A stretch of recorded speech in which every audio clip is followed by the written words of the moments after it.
Suki Palangga, gusto ko lang i-share ha, itong acne patch natin na hydrocolloid na may 300 pieces pong patches sa loob.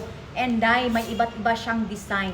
Yan. Meron siyang star at saka heart na pagpipilian mo, Suki Palangga ha. Yan. Iba't iba na din kulay niya, Suki.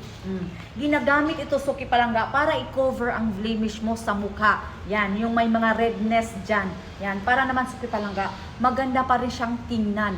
Ganito siya paggamit, Suki Palangga ha. Yan. So maglalagay tayo dito kasi meron tayong sumpa dito sa side. Yan. Kukuha lang tayo ng isa dito, Suki Palangga. Yan. Ayan. And meron pa tayo dito, isa. Yan. Ang gagamitin naman natin, Suki Palangga, itong color, Orphan. Yan.